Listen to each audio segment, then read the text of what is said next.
Thomas's branch line is important, and so is Edward's. But their track and bridges are not so strong as those on the main line. Sir Topham Hatt does not allow the heavier main line engines like Gordon to run on them. But one day, the way Gordon was talking, you would have thought Sir Topham Hatt had given this order for quite another reason. "It's not fair," grumbled Gordon. "What isn't fair?" asked Edward. "Letting branch line diesels pull main line trains." "Never mind, Gordon. I'm sure Boko will let you pull his freight cars sometimes." Gordon spluttered. "I won't pull Boko's dirty cars. I won't run on branch lines." "Why not? It would be a nice change." "Sir Topham Hatt would never approve," huffed Gordon. "Branch lines are vulgar." Gordon puffed away. Edward chuckled and followed him to the station. Every evening, the two engines pull two fast trains from the station. Gordon always leaves first with an express for the main line. Edward follows 5 minutes later with his train for the branch line.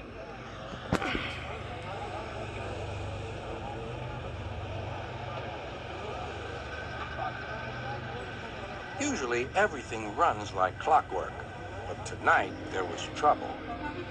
A lady in a green floppy hat was saying goodbye to a friend. It was nearly time for Gordon to start. The fireman looked back towards the conductor's van and saw something green waving. "Right away, mate." He thought the conductor had waved his flag. Gordon started, leaving luggage, his passengers, and the conductor all standing on the platform.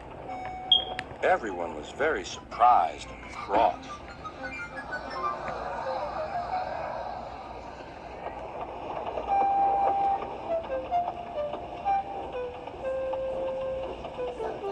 To make matters worse, by the time Gordon had been stopped and brought back, Edward was already late with his train.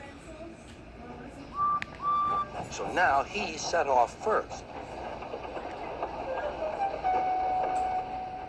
But the signalman at the junction wasn't told about the change. By mistake, he sent Edward along the main line. Gordon was sent along the branch and arrived cold and cross on one of the sidings near the harbor.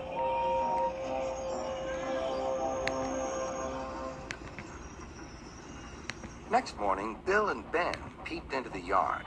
There were no cars for them, but they didn't mind that. Teasing Gordon would be much better fun. "What's that?" asked Bill. "Shh," whispered Ben. "It's Gordon. It looks like Gordon, but it can't be. Gordon never comes on the branch lines. He thinks them vulgar." Gordon pretended he hadn't heard them. "If it isn't Gordon," said Ben, "it's just a pile of old iron, which we'd better take to the scrapyard." "No, Bill, this lot's useless for scrap. We'll take it to the harbor and dump it in the sea." Gordon was alarmed. "I am Gordon. Stop!"